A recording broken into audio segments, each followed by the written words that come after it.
Beberapa bulan dulu 6 lelaki ditembak mati di Kuning Bandar Baru. Sampai sekarang tidak ada seorang anggota polis yang dituduh di mahkamah. Kita tidak bermaksud semua anggota polis itu sama berkelakuan, bukan. Ada majoriti mereka baik, bertanggungjawab, tapi ada di antara mereka yang melakukan jenayah macam ini. Ya, apa yang kita minta adalah mereka, they must be held responsible. Inilah permintaan kita, inilah pendirian Pakatan Rakyat, dan inilah message yang kita mesti hantar pada hari Selasa.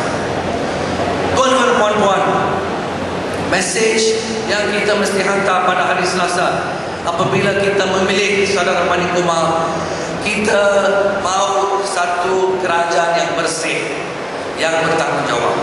Kita tidak mahu satu Perdana Menteri di mana masih ada bayang yang gelap atas beliau. Bayang apa ini? Bayang hubungan beliau dengan kematian Altan Tuya. Ini kita tahu.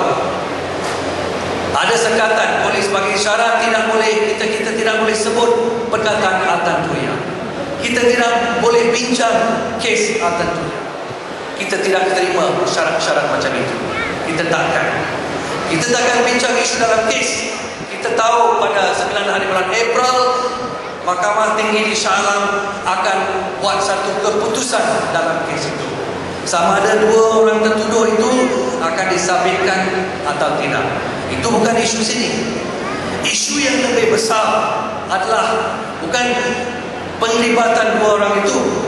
Isu yang lebih besar adalah siapa lagi yang terlibat dalam kes itu. Betul atau tidak?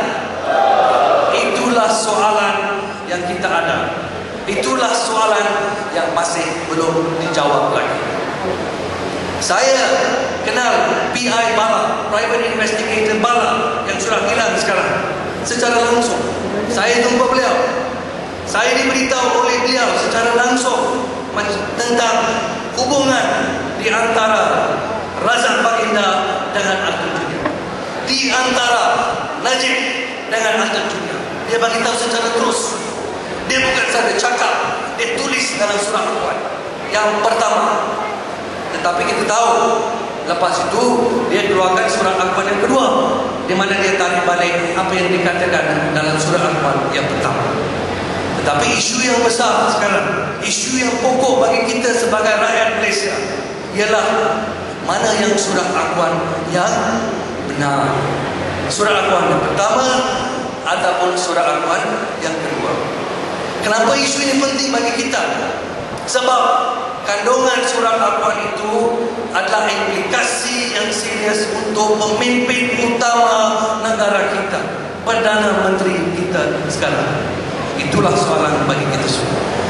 Tetapi malangnya soalan ini masih belum dijawab.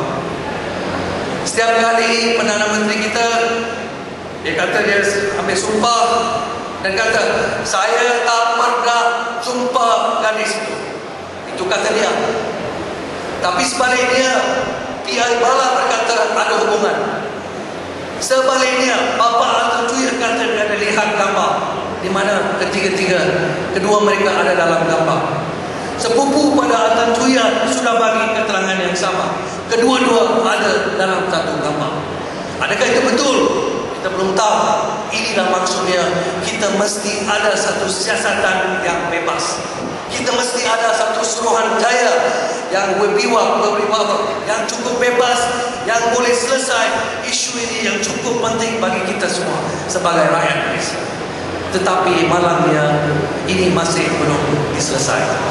Kita ada satu Perdana Menteri sekarang di mana bayang yang gelap ini masih ada. This dark shadow hanging over him that hasn't left him.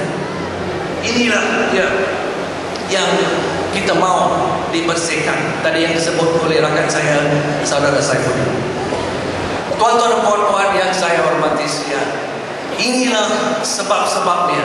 Inilah di antara sebab-sebabnya pada hari Selasa adalah amat penting kita keluar awal, kita pergi pada tempat mengundi dan kita memilih Sadar Manikuma Syarul Pakatan Rakyat untuk hantar satu message yang jelas kepada Barisan Nasional, iaitu kita tak boleh terima politik mereka, politik rasuah, politik kotor, politik di mana mereka mempermainkan, memperalatkan semua institusi penting, kehakiman, polis, hukum negara dan sebagainya.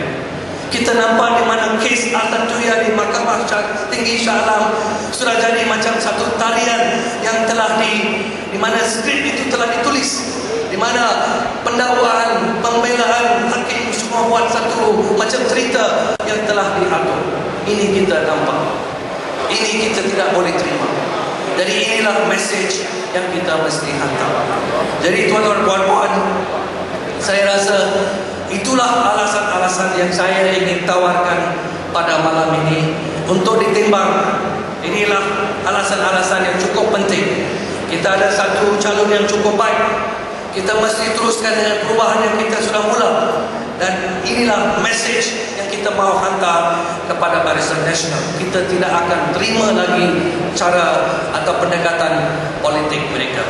Kita mahu satu Malaysia untuk masa depan kita. Kita mahu satu Malaysia yang demokratik. Kita mahu satu Malaysia di mana kita ada kebebasan yang benar, kebebasan yang tulen. Kita mahu satu Malaysia di mana tidak ada ASA, tidak ada akta-akta yang saling ini, tidak, di mana kita ada kebebasan bersuara, kita ada kebebasan berhimpun secara aman, kita ada kebebasan berpersatuan. Inilah Malaysia kita mahu. Kita mahu satu Malaysia di mana kekayaan negara kita diagihkan secara adil kepada semua lapisan rakyat. Seperti mana yang kita melihat sekarang di kerajaan-kerajaan negeri seperti di Selangor, di Kedah dan di Pulau Pinang dan di Kelantan. Inilah yang kita mahu. Sebab itu tuan-tuan puan-puan, saya akhiri dengan rayuan saya yang saya sebut tadi. Marilah kita pada hari Selasa kita keluar beramai-ramai, kita pergi pada tempat mengundi dan kita pilih calon nombor berapa? Calon nombor berapa? Calon nombor berapa? Terima kasih, sekian. Nandri, Madakam. Selamat malam.